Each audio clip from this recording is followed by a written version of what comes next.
Now this wasn't going to be my first video, but as the film is now out and I just saw it on release, and I'm a huge fan of comic book movies and superhero movies in general, I thought I've got to review this. Now before we get into spoilers, different people were telling me to watch different things. Like I had people telling me to watch Loki season 2, which I didn't even finish. I mean, I will, but I haven't got around to it yet. And all of the Fox movies. You don't need to do this. I mean, if you want to, absolutely go nuts, go crazy. But all that's really needed, for me anyway, is Deadpool, Deadpool 2, and Logan. I mean, if you want to tee yourself up on the TVA as well, because they play quite an integral role to the story, then absolutely go for that. I'll probably recommend doing that. Best way is probably watching Loki season 1, at least. Now, is it me, or has Deadpool Wolverine come around really quickly? I remember there was a little teaser trailer that came out about 2 years ago, with Ryan Reynolds sitting on a sofa, talking to Hugh Jackman, asking if he wants to play Wolverine one last time. And I think it came around the same time as that god-awful She-Hulk. And the movie's finally out. Like, as one of my friends would say, time goes fly. As a warning, there are now spoilers from this point onwards. If you haven't seen the film, go watch it and then come back. Deadpool and Wolverine acts as a tribute to the Fox universe. Even though these franchises contain some absolute stinkers of films, a lot of them are quite enjoyable, and there are some really, really great movies in there. You know, we wouldn't have the MCU without them, along with Raimi's Spider-Man and the Blade trilogy. It's really nice to see the big boys acknowledging this as well. You know, this is summed up during the end credits, where there's a montage of a load of behind the scenes and bloopers for these films, and it can be kind of emotional. Like, the memories this montage brought back were really, really nice to look back on.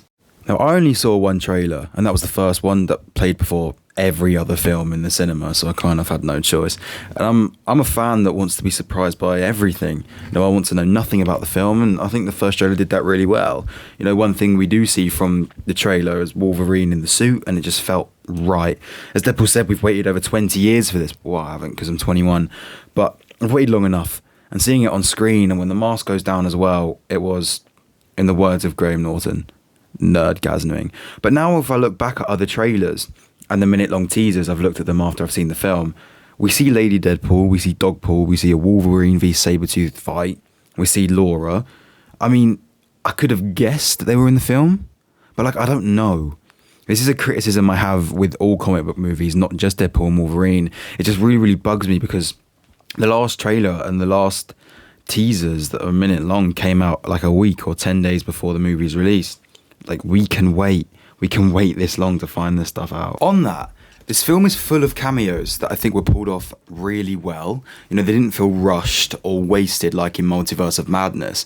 You know, I've been waiting for a John Krasinski Reed Richards for years, and he barely got any screen time and was killed off like extremely quickly. I liked all the characters that cameoed in Multiverse of Madness. It just felt like they were there for the sake of it. Like, in the moment you're hyped, but when you leave you think, what did they really add? It's different in Deadpool and Wolverine. Jennifer Garner's Elektra, Wesley Snipes' Blade, Channing Tatum's Gambit, which makes me want that cancelled movie more than I ever have, and Daphne Keene's Laura in X-23. You know, she had to be there. The one that I loved the most was, of course, Johnny Storm. Chris Evans returning as Johnny Storm. That was incredible. I never thought I'd be able to see Chris Evans as Johnny Storm again on the big screen. It was incredible. I wasn't expecting him to say Flame On. Me, along with the rest of the cinema and Deadpool, were expecting him to say Avengers Assemble. So when he says Flame On, the whole cinema is going mental. I loved it. I prefer him as Johnny Storm rather than Cap, because it fits the whole send-off to the Fox universe. I like Ryan Reynolds, but the Deadpool shtick for me got too much in the end. It's really good for an hour, but then I got quite bored of it, which a few characters in the film do point out, to be fair. It wasn't the same for the other two Deadpools. Maybe it was because, you know, the last one came out 6 years ago, just after Infinity War or before, I don't know. And I was still laughing in this film. I found it funny. It's a good comedy. And I do think nobody else plays Deadpool the way Ryan does. It just got a bit much for me in the end. Like, a lot of the humour in the third act and the second half wasn't really from Deadpool, it was from other things. On that, I'm kind of surprised Disney and Feige let them diss the MCU as much as they did. Like, you have lines where Deadpool says to Wolverine, "Oh, you've joined the MCU at a bit of a low point," and others like, "There's been miss after miss after miss, and the multiverse is so overdone. It was better in the 30s with the Wizard of Oz, and there's only going to be one Blade." This isn't a criticism at all. I loved this, Self-Aware Kings. I'm just really surprised they let him do it. I wasn't really a fan of the villain Cassandra Nova. I mean, Emma Corrin was great, don't get me wrong, but for a character that can manipulate minds and literally pulls off Johnny's skin and leaves his remains to drop to the floor, and it's Charles Xavier's sister, I didn't find the character all too menacing, I'm sorry. Now, on a completely different note, the soundtrack to this film is amazing. That opening dance number where Wade is using Logan's bones to fight to NSYNC's Bye Bye Bye, and he's actually doing the dance, is absolutely genius. Like, no wonder TikTok is eating this up.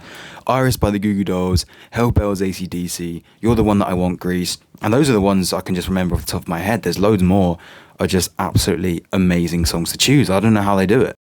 I think a lot of people are making judgment on if Deadpool and Wolverine has saved the MCU or saved Marvel. Do I think Marvel is back? I don't know. I think, honestly, it's way too early to tell. I don't think we can say after one project. Like last year, Guardians of the Galaxy 3 came out after a bit of a rough run, and it felt like a one-off James Gunn project anyway, and didn't really feel like a film belonging to the MCU. But it was, and then arguably the worst project the MCU's ever produced followed. So it didn't really save Marvel anyway. This is the only MCU film of the year. We have 2 shows in Agatha All Along and Eyes of Wakanda.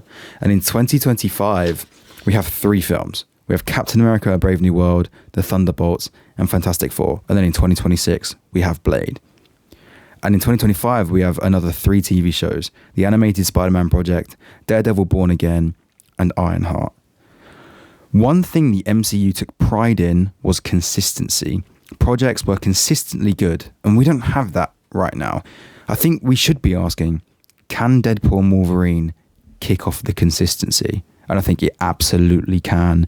Out of these 9 projects over the next 2 years, we can get 7 that are good or consistently good, with a few that are really good in there, and 2 which aren't as great but aren't as bad. This is what happened in every phase. You've got your great ones, you've got your good ones, and you've got your one-off.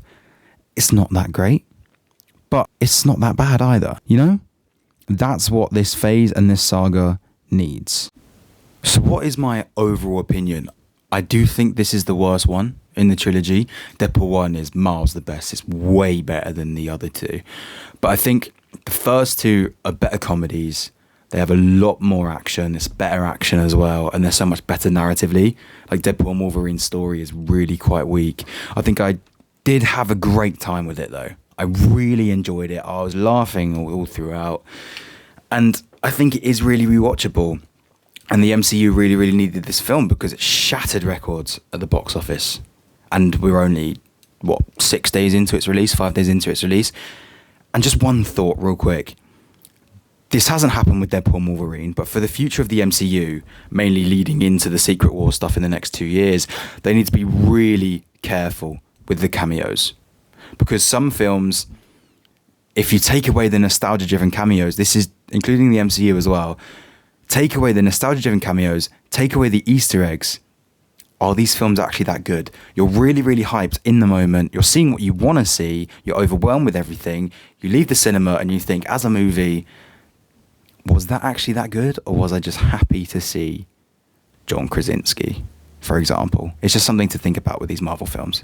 I will actually be rewatching this within 4 hours of recording. So if I get any more thoughts on anything I've missed, because, once you see it once and with a movie like this, you are bound to miss something, I'll post that on Instagram stories, socials are on screen. If you enjoyed, please like and subscribe. That would be amazing. And comment your thoughts. I'll see you in the next.